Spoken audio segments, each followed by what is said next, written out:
Good morning साथियों, आप सब कैसे हैं?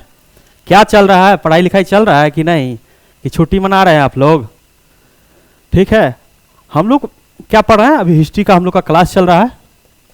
ठीक है, हिस्ट्री का जो क्लास चल रहा है उसमें हम लोग क्या पढ़ रहे हैं? प्राचीन भारत पढ़ रहे हैं। ठीक है, प्राचीन भारत में भी हम लोग क्या पढ़ रहे हैं अभी? आज जो पढ़ेंगे इससे पहले हम लोगों ने क्या कहते हैं, साक्ष्य पढ़ लिए, प्राचीन भारतीय साक्ष्य पढ़ लिए, सैंधव सभ्यता पढ़ लिए, महाजनपद पढ़ चुके हैं। उसके बाद साथ ही वैदिक काल पढ़ चुके हैं। आज जो हम पढ़ेंगे, जिससे जो चैप्टर है वो हिंदू धर्म के एक पंथ के रूप में काम करता था पहले। ठीक है, हिंदू धर्म के पंथ के रूप में काम करता था। ठीक, अभी जो क्या हुआ, एक धर्म के रूप में अपने आप को स्थापित किया, जिसमें से एक है बौद्ध धर्म और एक जैन धर्म। ये दोनों धर्म जो है, अभी आपको पता होगा, जो इंटरनेशनल स्तर पे ये चौथा धर्म सबसे ज्यादा होता है। ठीक है, चौथा सबसे बड़ा धर्म आता है। ठीक है, ध्यान रखना है। ठीक, इस धर्म का जो विस्तार है, चीन,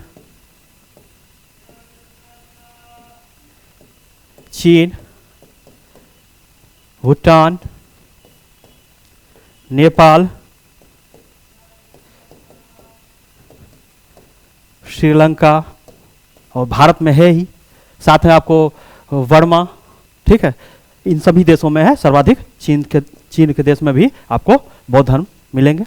ठीक है, समय समय पे बौद्ध धर्म में महात्मा बुद्ध के जन्म के बाद इस धर्म के ज्ञान प्राप्ति के बाद इस धर्म की शुरुआत हुई। उसके बाद उनकी मृत्यु के बाद समय समय पे बहुत ही अच्छे इनके भक्त आते रहे, जिन्हें हम लोग क्या कहते हैं, बौद्ध धर्म के अनुयायी कहते हैं। वो आते रहे और इस धर्म के विस्तार, बहुत से ज़्यादा विस्तार किया।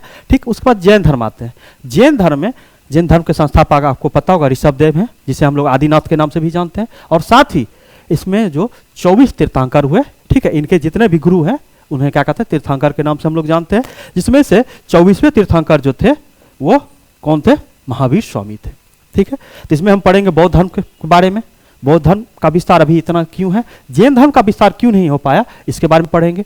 साथ ही इस दोनों धर्म ने भारत के परिप्रेक्ष्य में क्या किया, और साथ ही इस दोनों धर्म का जो विस्तार है भारत के किस राज्य में सर्वाधिक है, इसका विस्तार आपको पता है, बिहार।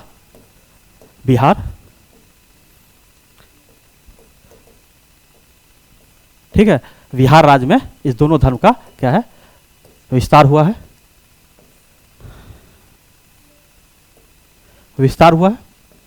आप लोग को ध्यान रखना है। ठीक है, अब हम लोग क्या देखते हैं, पीपीटी देख के बताते हैं आप लोग को। सबसे पहले हम लोग पढ़ेंगे जैन धर्म। ठीक है, जैन धर्म पढ़ेंगे। जैन धर्म में सबसे पहले, जैन धर्म पढ़ने का मेरा मेन मकसद ये है कि उसमें बहुत सारे तीर्थंकर हुए। ठीक है, और सभी तीर्थंकर, जितने भी तीर्थंकर थे उसमें से आपको रखिए 90% तीर्थंकर का जो हुआ क्या मृत्यु, या आपने आपको क्या कहते हैं, महापरिणाम जो प्राप्त किए थे वो समेत शिखर। ठीक है, शिखर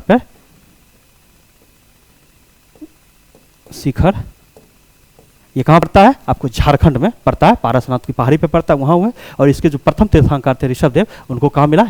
हिमालय पर्वत पर इनको निर्माण की प्राप्ति हुई। ठीक है, अब हम लोग आते हैं जैन धर्म। सबसे पहले हम लोग देखेंगे जैन शब्द की उत्पत्ति किस शब्द से हुई है। इसका जो उत्पत्ति हुई है जीन शब्द से हुई है, जिसका शाब्दिक अर्थ क्या है? विजेता। जिसका शाब्दिक अर्थ क्या है? विजेता। ठीक है, विजेता मतलब ये नहीं जो मतलब किसी को हरा के जीत लिए, ये स्वयं को अपने आप में जीतना, जिसे हम पढ़ा रहे हैं। हम इस क्षेत्र में अपने आप को बहुत ही उत्कृष्ट ले गए, या जो विद्यार्थी है जिस चीज़ का तैयारी कर रहा है उसमें अपना उत्कृष्ट प्रदर्शन किया, वही उस क्या हुआ, अपने आप को जैन हुआ, विजेता हुआ। ठीक है, वो था।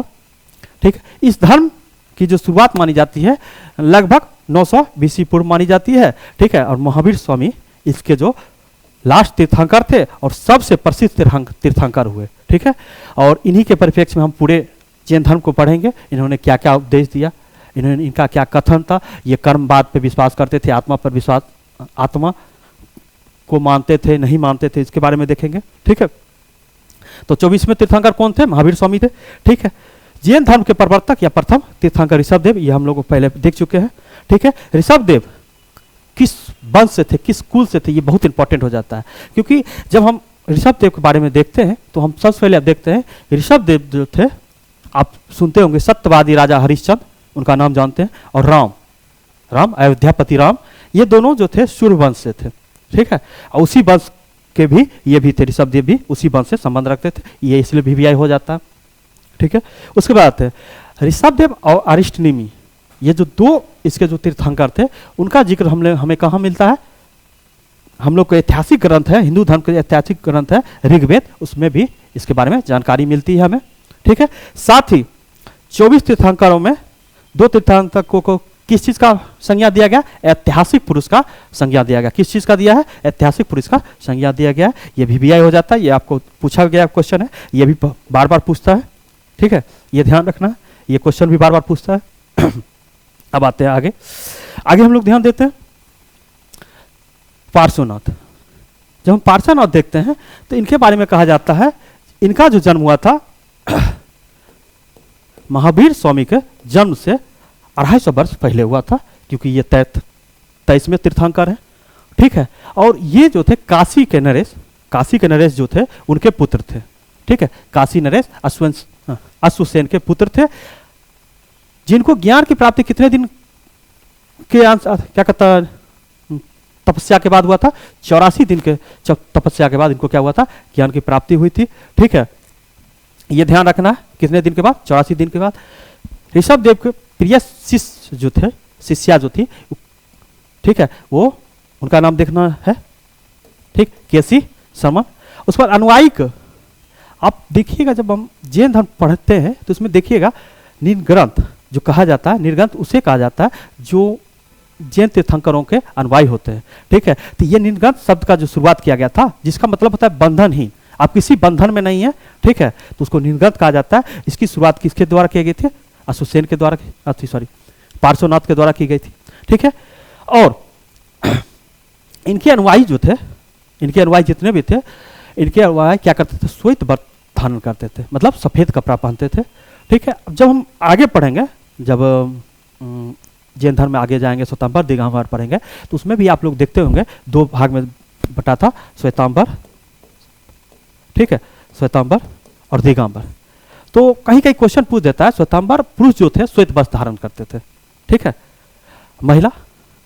महिला हम लोग वही जो साड़ी पहनते हैं वो साड़ी धारण करते थे, जिसमें गांठ कहीं ना हो।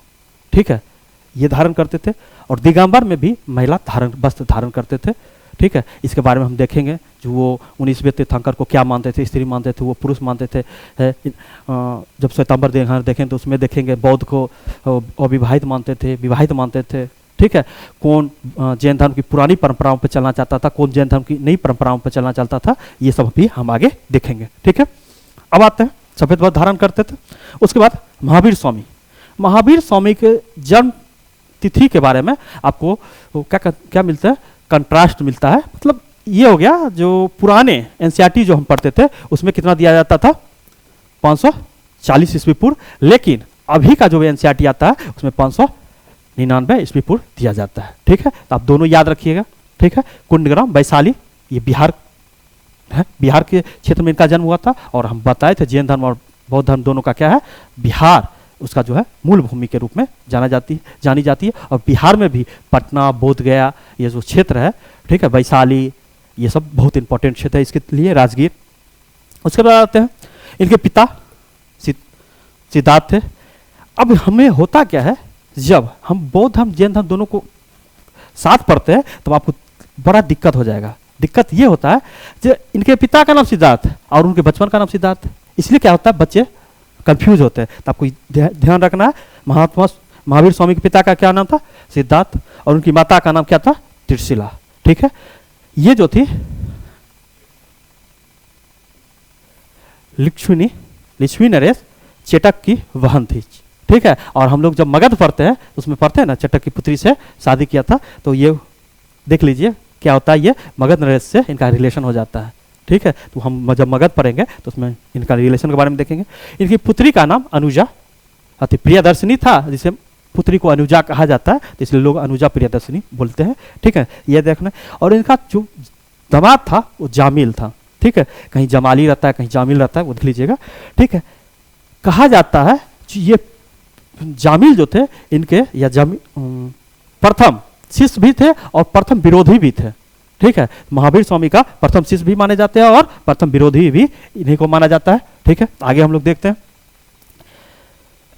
इनकी शादी हुई, कौन थे? यशोदा के साथ शादी हुई, यशोदा के साथ हुई थी। और इसमें पत्नी का नाम बहुत कम पूछा जाता है, लेकिन कुल का नाम पूछा जाता है। यात्रिक कुल के थे। बचपन का नाम वर्धमान था। ठीक है, जो आप कोलकाता जाइएगा तो वहाँ वर्धमान जंक्शन भी आपको देखने को मिलेगा। ठीक है, और इनका प्रतीक या चिन्ह, ठीक है, इनका प्रतीक चिन्ह क्या है? हम जैन धर्म के जब 24 तीर्थंकर पढ़ेंगे तो सभी के प्रतीक चिन्ह के बारे में भी पढ़ना पड़ेगा, क्योंकि कुछ कुछ प्रतीक चिन्ह आपको पूछा जाता है, उसको ध्यान रखना है। प्रतीक चिन्ह क्या है? सिंह है। ठीक है, शेर इनका प्रतीक चिन्ह है। और गोत्र क्या है? कश्यप गोत्र। आपको पता है 7 गोत्र है, जिसमें ये किस गोत्र से बिलोंग करते थे? कश्यप गोत्र से। और इनका वंश क्या था? इक्ष्वाकु कुल के थे। किस कुल से थे? इक्ष्वाकु कुल के थे। ठीक है, ये याद रखिएगा। उसके बाद जब इनको ज्ञान की प्राप्ति हुई, तो उन्हें कहा जाता है केवल की इनको प्राप्ति हुई। ठीक है, पूर्ण ज्ञान की प्राप्ति हुई, केवल की प्राप्ति हुई। ठीक है, और केवल की प्राप्ति कब हुई? तो कहा जाता है 30 वर्ष की आयु में इन्होंने क्या किया था? गृह त्याग किया था। और उसके बाद 12 साल तक कठोर तपस्या के बाद इन्हें क्या मिला? ज्ञान की प्राप्ति हुई। 42 साल की आयु में ज्ञान की प्राप्ति हुई थी। कहाँ हुई? तो ये साल वृक्ष के नीचे नदी, ऋजुपालिका नदी के किनारे, जिससे ऋजुपालिका नदी को हम लोग क्या मानते हैं? दामोदर की सहायक नदी माना जाता है। ठीक है, दामोदर की सहायक नदी के रूप में हम लोग देखते हैं। पानी है। ठीक है, ज्ञान प्राप्ति के बाद इन्होंने, इनका नाम थी कैवलिन, अरहत मतलब होता है योग्यता। ठीक है, जीन, विजेता और निर्गत, बंधन रहित के नाम से इन्हें क्या संबोधन किया जाने लगा, पुकारा जाने लगा। ठीक है, तो याद रखना है ये सब चारों। उसके बाद आते हैं जैन धर्म जब पढ़ते हैं तो इसकी भाषा क्या थी, इसके जितने भी ग्रंथ थे किस भाषा में लिखी जाती थी, ये बहुत इंपॉर्टेंट हो जाता है। और सभी बच्चों को याद रखना है बौद्ध धर्म दोनों, जैन धर्म के ग्रंथ किस भाषा में लिखी जाती थी, इसको अलग अलग याद रखना है। और जब भी आप लोग जैन और बौद्ध पढ़िएगा तो क्या कीजिएगा, अपने कॉपी पे एक पेज बनाइए और यहाँ इस तरह से बना के इधर बौद्ध धर्म, इधर जैन धर्म लिख के, ठीक है, यहाँ 24 तीर्थंकर के नहीं, हमें कहने के बारे में महावीर स्वामी, ठीक है, और यहाँ महात्मा बुद्ध लिख के, ठीक है, यहाँ लाइन खींचना है, जान, पापा का नाम, मम्मी का नाम, जो भी इनका कुल सारा लिखना है। और इस तरह से आप बनाइएगा तो आपको सारा चीज आएगा, किस गोत्र से करते थे, क्या है, ठीक है, कौन वंश से इनकी माता थी। देखिए अब होता क्या, बौद्ध धर्म जब हम पढ़ते हैं तो उनकी माता के बारे में 2 बार 3 बार पूछ चुका है दरोगा में, जो वो किस वंश से थे, कोलिया वंश से थी, ये पूछ देता है। तो ये कहना एक बार बनाइएगा तो अच्छा रहेगा। उसके बाद जब इसके बौद्ध धर्म में कहीं आप 4 संगतियाँ पढ़िएगा, जो मीटिंग होता है, हम लोग मीटिंग करते हैं, वो 4 कहीं 5 पढ़िएगा। लेकिन चौथी संगति जब भारत में हो रही थी, उसी समय श्रीलंका में भी एक संगतियाँ हो रही थी। तो कहीं कहीं आप देखिएगा तो आपको पढ़ने को मिलेगा, चौथी संगति के साथ एक हो रही थी तो वो हो गई 5वीं, और फिर कनिष्क के काल में, ठीक है, जो हुई थी 6ठी संगति मानी जाती है। तो इस तरह से हम लोग देखेंगे। और जैन धर्म में 2 संगतियाँ हुई थी, उसको हम देखेंगे। ठीक है, हम आगे आते हैं। ठीक है, उसके बाद उनकी भाषा क्या थी, प्राकृत या अर्धमगही, प्राकृत या अर्धमगही कही जाती है। ठीक है, जो इनके उपदेश उस भाषा में लिखी गई थी। साथ ही हम लोग देखते हैं महात्मा बुद्ध लास्ट तीर्थंकर थे, उनके बाद तीर्थंकर नहीं थे, लेकिन उन्होंने क्या किया था, अपने जितने भी क्षेत्र थे अपने अनुयायियों को कितने भागों में, 11 भागों में बांट दिया था। ठीक है, और इनकी मृत्यु के बाद उसमें से एक ही गंधर्व, जिसे 11 भाग में बांटे थे, उसे हम लोग क्या कहते थे, जैन भाषा में उसे गंधर्व कहा जाता था, जिसमें से एक ही गंधर्व बाद में बचता था, जिस गंधर्व के संचालक कौन थे, आर्य सुधर्मा। कौन थे, आर्य सुधर्मन इसके संचालक थे। ठीक, महावीर की मृत्यु के बाद भी ये क्या किए, जैन धर्म को आगे चलाते रहे। बहुत जगह पढ़िएगा, जैन धर्म का जो उन अवनति का मेन कारण क्या था, इसका बहुत ही क्या कहते हैं, सटीक बहुत ही कड़ा कानून जो था ये इसके उन अवनति का कारण था। कानून ये था, इस धर्म के लोग क्या करते थे, कृषि पे भी रोक लगा देते थे। इनका कहना था जो कोई भी, हम किसी भी जीव की हत्या नहीं करेंगे, और जब जीव की हत्या नहीं करेंगे, अब केचुआ, आप जब कृषि करेंगे तो केचुआ मरेगा, और इनका कहना था नहीं। और ये लोग भी क्या करते हैं, अभी भी आप देखिएगा जैन गुरु अभी भी है, ठीक है। बौद्ध को तो आपको पता है, बौद्ध गुरु जो है धर्मशाला में रहते थे, अभी फिलहाल यहाँ भारत में शरण लेना पड़ा चीन के कारण, उनके बारे में जानते होंगे, दलाई लामा के बारे में, ठीक है। तो उस तरह से क्या करते थे, ये आप देखिएगा नाक मुंह पूरा बंद रहता है, कि सांस लेने में भी हम लोग क्या करते हैं, छोटे छोटे जीवाणुओं को, विषाणुओं को अपने सांस में लेते थे, इसलिए वो क्या करते हैं, अपना फेस ढक के रहते थे, ठीक है। अब देखिए, और ऐसा हुआ जो हम लोग को बाद में कोरोना काल में सभी लोगों को नाक बंद करना पड़ा, ठीक है। और साथ ही जब जैन भिक्षु चलते हैं, जब जैन भिक्षु सड़क पे चलते हैं, तो उनके आगे सड़क को भी साफ किया जाता है कि सड़क पे भी जो जीव जंतु है उसे नहीं मारा जाए, ठीक है। इसका जो नियम कानून था ये आम लोगों के लिए, किसान के लिए बहुत ही कड़ा था, ठीक है। इसलिए क्या कर रहे हैं, आम लोग इसके साथ जुड़े ही नहीं। और जब आम लोग नहीं जुड़ेंगे, गरीब तबका नहीं जुड़ेंगे, तो उस धर्म का क्या उतना प्रचार होगा नहीं। तो आपको कहना है इस धर्म से जुड़ा कौन, तो इस धर्म से जो व्यापारी लोग थे, ठीक है, व्यापारी लोग इस धर्म से बहुत ज्यादा जुड़े थे, ठीक है। आगे हम लोग देखते हैं इसमें, इनकी जो निर्वाण की प्राप्ति हुई थी, इनकी मृत्यु जब हुई थी 72 वर्ष की आयु में, ठीक है। कब, आप पुराने बुक के अनुसार 468 बीसी में, और नए बुक के अनुसार कितना, 527 ईस्वी पूर्व में। कहाँ, बिहार में ही, पावापुरी राजगीर में इनकी क्या हुई थी, मृत्यु हुई थी। जन्म भी बिहार में और मृत्यु भी बिहार में, निर्वाण प्राप्ति भी बिहार में हुआ था। इसलिए क्या होता है, जैन धर्म से को बिहार में बहुत ज़्यादा क्या कहता, इनका बहुत ही अधिक तीर्थ स्थल यहाँ है। आप अभी भी राजगीर जाइएगा तो वहाँ महावीर स्वामी का आपको देखने को मिलेगा स्थल, और साथ ही स्तूप, और साथ ही आपको क्या मिलेगा, राजगीर में बहुत सारा इनके स्तूपों का निर्माण है, और इनके मंदिर का भी है। और साथ ही जब बोध गया आप जाइएगा तो महात्मा बुद्ध के स्तूप और बोध गया में जो वृक्ष लगाया गया है उसको देखिएगा। और ये स्थल जो है बौद्ध और जैन तीर्थंकरों के लिए, और जितने भी उसके अनुयायी हैं उनके लिए बहुत ही इंपॉर्टेंट हो जाता है, ठीक। आगे हम लोग देखते हैं पंचव्रत, ठीक है। पंचशील कहा जाता है या पंच महाव्रत।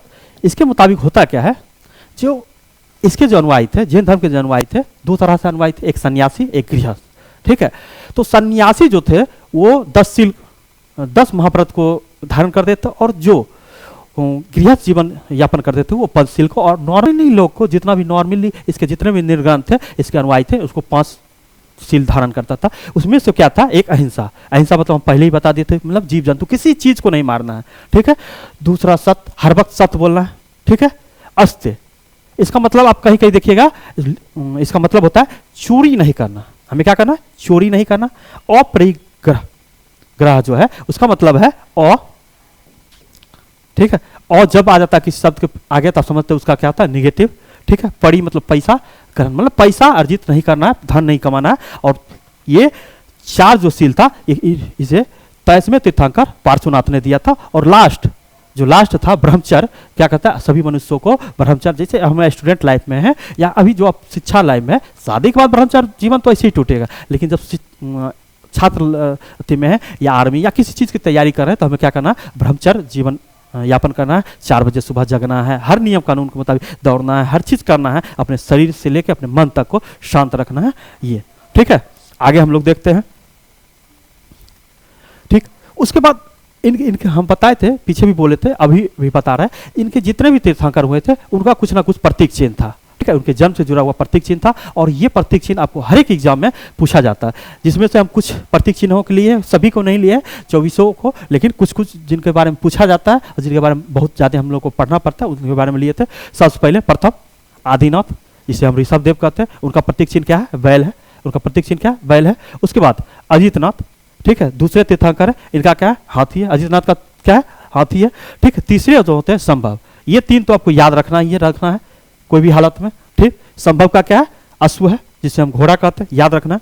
उसके बाद 12वां वसुपूज, 12वां इसलिए रखें, आगे हम पढ़ाएंगे तो उसमें देखिएगा वसुपूज के बारे में क्या दिया जाता है। इनका जो है भैंस है, जिसे हम लोग भैंसा बोलते हैं, भैंस इनका है, ठीक है ना। अब ये नहीं समझिएगा जो लोग कह देता है बुद्धि से भैंस हो, उस तरह नहीं, इनका प्रतीक चिन्ह है भैंस, ठीक है।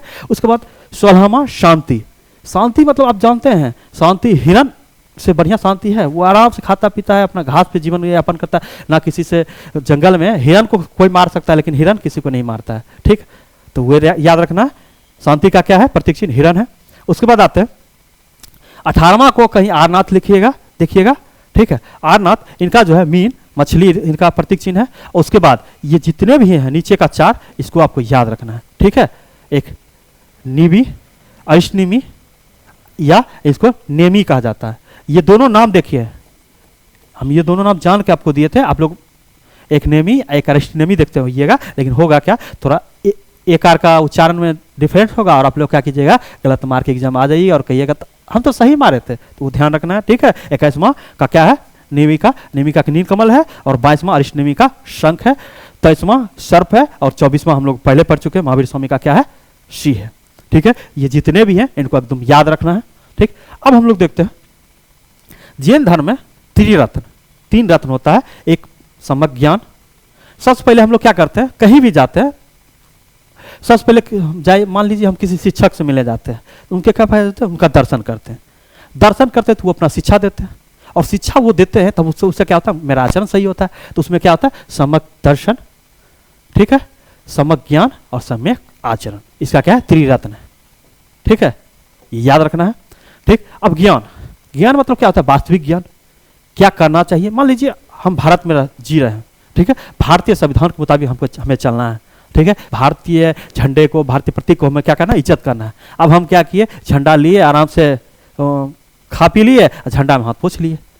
ये हमें क्या है, मानवता नहीं है। हम जिस देश में रहते हैं उस जिस देश का जो प्रतीक चिन्ह है उसका हमें क्या करना, सम्मान करना है। अब मान लीजिए हम रास्ते पे चल रहे हैं, ठीक है, और गलती से किसी बुजुर्ग आदमी से हम टकरा गए और क्या किए, उनको उल्टे गाली देने लगे, लड़ने लगे, ये गलत है। अगर हमसे गलती हुई है तो हमें क्या, उसको एक्सेप्ट करना महानता होती है, ठीक है। तो ये ध्यान रखना, ठीक है। अब आते हैं मोक्ष या केवल की प्राप्ति, वही होता है मोक्ष, मतलब निर्वाण प्राप्ति करना, ठीक है। तो मोक्ष प्राप्ति करने का मेन क्या होता है, ज्ञान की प्राप्ति करना, केवल की प्राप्ति करना, ठीक है। अब नीचे आते हैं, इसमें कुछ कुछ नोट है, ठीक है।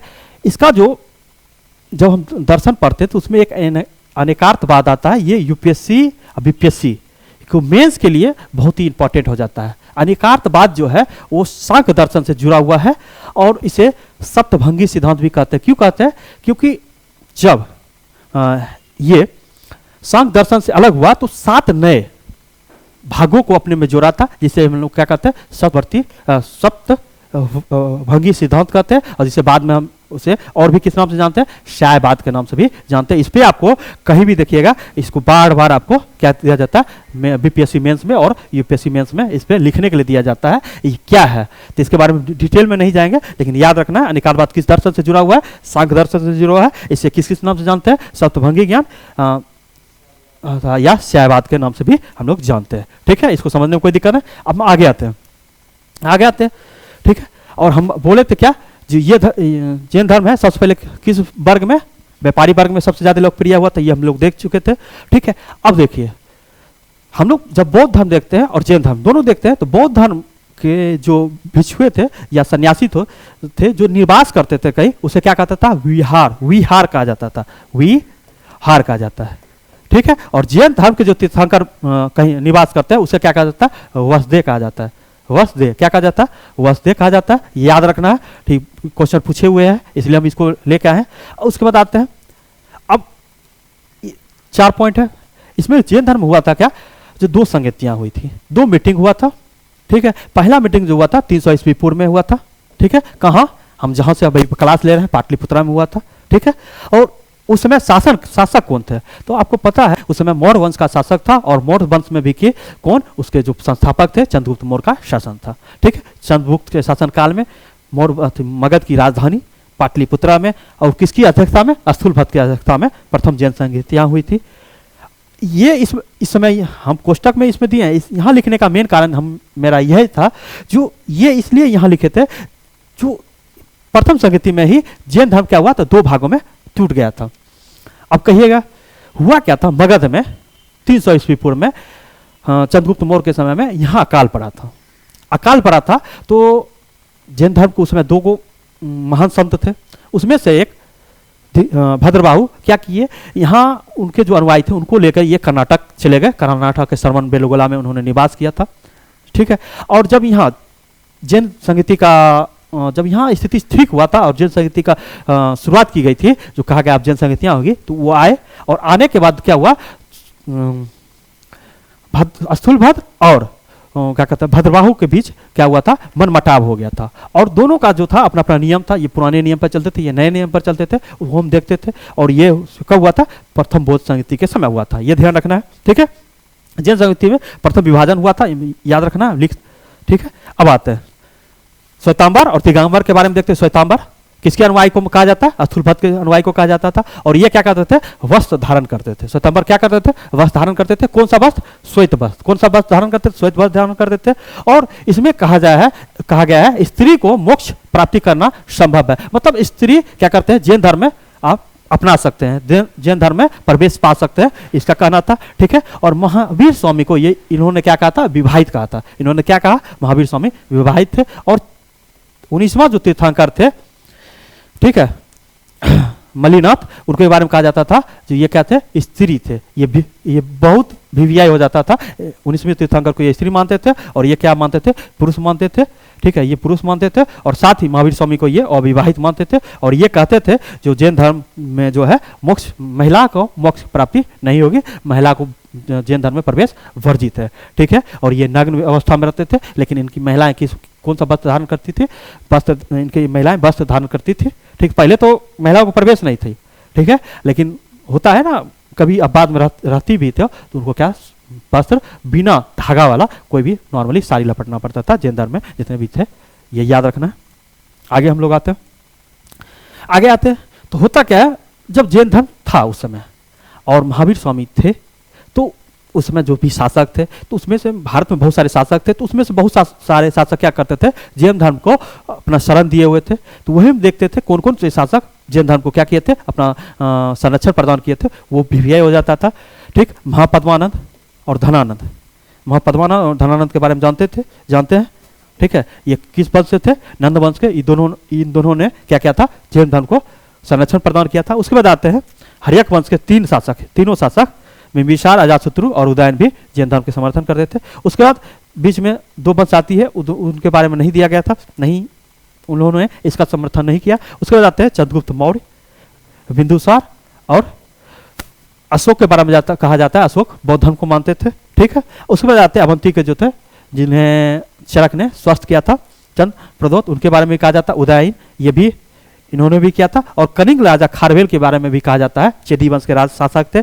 जब अशोक की मृत्यु के बाद कुछ समय के लिए कलिंग जो था, कलिंग का क्षेत्र में दूसरे राजवंशों ने अपनी क्या किए थे, शाख जमाए थे, जिसमें से वंश कौन था, चेदी वंश। उसी चेदी वंश के राजा जो थे खारवेल। और खारवेल के बारे में कहा जाता था, इन्हीं के द्वारा लिखी गई थी कौन, हाथी गुफा लेख, जिसमें जैन धर्म बौद्ध धर्म के बारे में जानकारी मिलती है। उसके बाद मयूर वर्मन, ये जो होता है कदम वंश के थे। और अमोघ वर्ष जो राजपूत का, ये भिवियाई हो जाता है, इसके बारे में याद रखना है, ठीक है। सोमदेव, सिद्धराज, जयसिंह और कुमारपाल, ये जो है चालुक्य और सोलंकी वंश के हो जाते हैं, ठीक है, याद रखना है। अब आते हैं आगे, हम लोग आगे देखते हैं। अब होता क्या है, जैन धर्म में नॉर्मली सबसे पहले साधु, नॉर्मल जो प्रवेश करते थे वो साधु होते थे। उनसे थोड़ा आगे बढ़ने के बाद उपाध्याय, उससे बढ़ने के बाद आचार्य, आचार्य के बाद अरहत, अरहत के बाद लास्ट तीर्थंकर होते थे। तो होता क्या था, जो इन सब का अलग अलग कलर भी है, ठीक है, जो इस कलर का वस्त्र पहनते थे उसके मुताबिक। अब हम लोग देखते थे सज्जन व्यक्ति या मोक्ष के साधक को हम लोग क्या कहते थे, साधु कहते थे, ठीक है। उसके बाद जितने भी मुनियों थे, मुनियों को जो ज्ञान देते थे, ज्ञान देने में सहायता प्रदान करते थे, उसे क्या कहता था, उपाध्याय कहा जाता था। और सन्यासियों के समूह के जो प्रमुख थे उसे क्या कहा जाता, आचार्य कहा जाता था, ठीक, आचार्य कहा जाता था। और निर्वाण प्राप्ति के जो निकट होते थे उसे क्या कहा जाता, अरहत कहा जाता था। और जो अपने आप को मुक्त प्राप्ति कर लेते थे, निर्वाण प्राप्त कर लेते थे, उन्हें क्या कहा जाता था, तीर्थंकर कहा जाता था। आपको पता है तीर्थंकर कितने हैं, 24 तीर्थंकर जैन धर्म में हुए, ठीक है। आज का क्लास हम इतना ही रखेंगे, ठीक है। इसके साथ ही नेक्स्ट क्लास जो हम पढ़ेंगे उसमें क्या करेंगे, थोड़ा सा जैन धर्म के बारे में और बौद्ध धर्म के बारे में पूरा पढ़ेंगे और बौद्ध धर्म के बारे में विस्तार से देखेंगे। और साथ ही आप लोगों ने जितने भी क्लास अभी तक देखे हैं, जैसे आप लोग बीच में आ गए, इसमें आए तो यहाँ कोई दिक्कत नहीं है, लेकिन आप लोगों को क्या करना है, पीछे का क्लास भी देख के आगे आना है, जिससे आपको समझने में अच्छी होगी, अच्छे से समझ सकते हैं। और साथ ही आप लोग को क्या करना है, चैनल को सब्सक्राइब करना है, बेल आइकन को दबाना है, और क्या करना है, क्लास को अपने दोस्तों में फॉरवर्ड करना है, बांटना है, और अपने दोस्तों को भी क्या करना है, पढ़ने के लिए कहना है, जाइए क्लास में, नेक्स्ट लेवल एकेडमी में क्लास कीजिए और अच्छे से हर चीज़ों को सीखिए। ठीक है, आज का क्लास इतना ही रखते हैं। थैंक यू, शुक्रिया।